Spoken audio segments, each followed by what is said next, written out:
J'ai 61 ans. J'avais un tout petit peu plus que 58. Le premier symptôme, c'était des difficultés pour marcher et vraiment pour me déplacer. Et moi, j'étais cariste de métier pour aligner les choses au travail, pour que ça soit rangé droit et la conduite. J'arrivais plus à rouler droit. Déjà, j'ai commencé par appeler le directeur de mon entreprise pour lui dire bon, Vincent, j'ai un souci. Je vais être obligé de revenir et je ne me sens pas capable de travailler. Connaissant le personnage, il n'a même pas mis ma parole en doute. Du coup, j'ai plus d'arrêt de travail, j'ai plus rien. Donc il me dit, essaie de trouver un médecin, puis si tu ne le trouves pas, on fera ça, on passera par la médecine du travail. Ça s'est accentué très rapidement, non, mais assez vite quand même, autour des mois, de mois en mois, c'était de pire en pire. Il m'arrivait de tomber, il m'arrivait d'être obligé d'arrêter parce que j'étais perdu en orientation, je ne savais plus vraiment où j'étais, oublier ce que j'étais parti faire. Je me levais d'ici, j'avais soif, j'arrivais dans la cuisine, je ne savais plus ce que j'étais parti faire.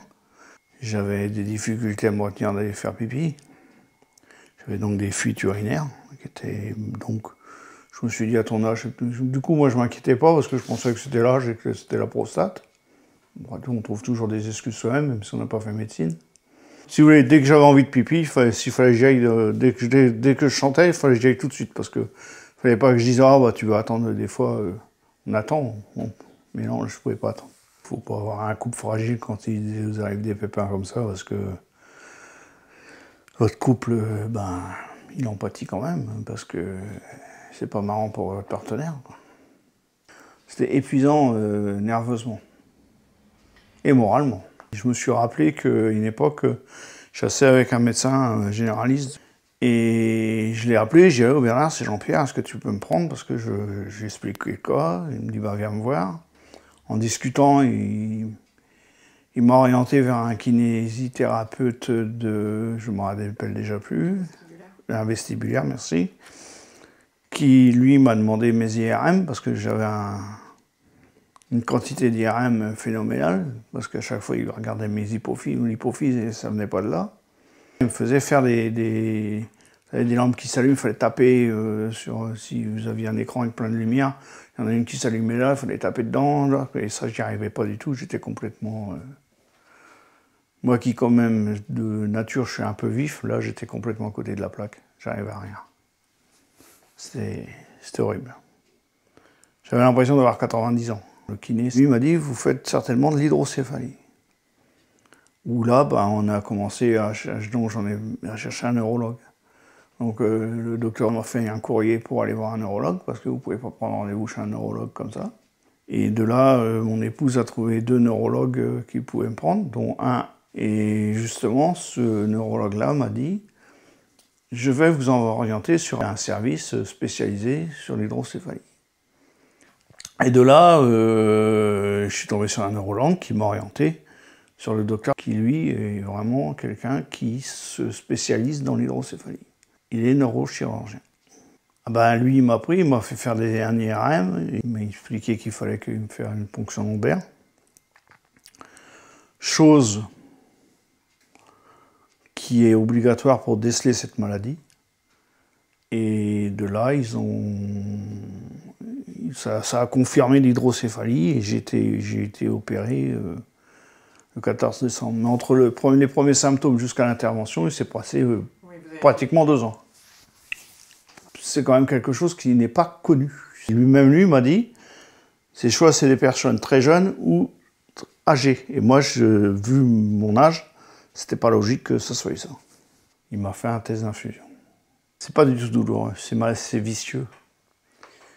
Vous donnez un coup de marteau sur le doigt, vous avez mal. Que là, ça fait aucune douleur.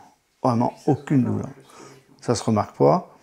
La seule chose, c'est que la marche, l'autonomie, la mémoire. Honnêtement, j'aurais pas eu ma femme, ni ma fille, je me serais accroché. Parce que c'est insupportable de se sentir dégradé comme ça. Personne ne trouve, vous dites qu'est-ce que j'ai, personne ne trouve. J'ai mon jardin, j'ai des poules, pour aller aux poules, je mettais 10 minutes pour monter, 10 minutes pour descendre.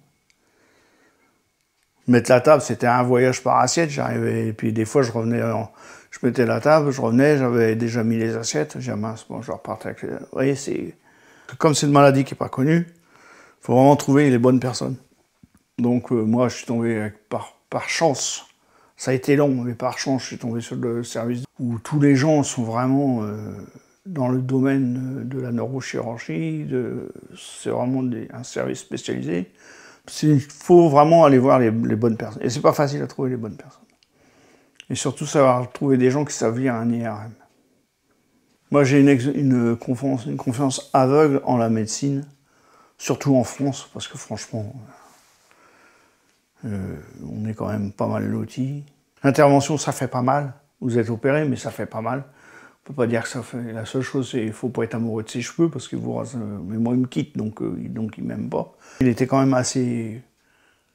relativement satisfait de mon comportement, d'après ce qu'il avait vu avant et comment il m'a vu là. Donc il m'a dit, le test de marche, je le fais pas, je le ferai le prochain coup. Mais là, il était vraiment scotché dans l'état où j'étais.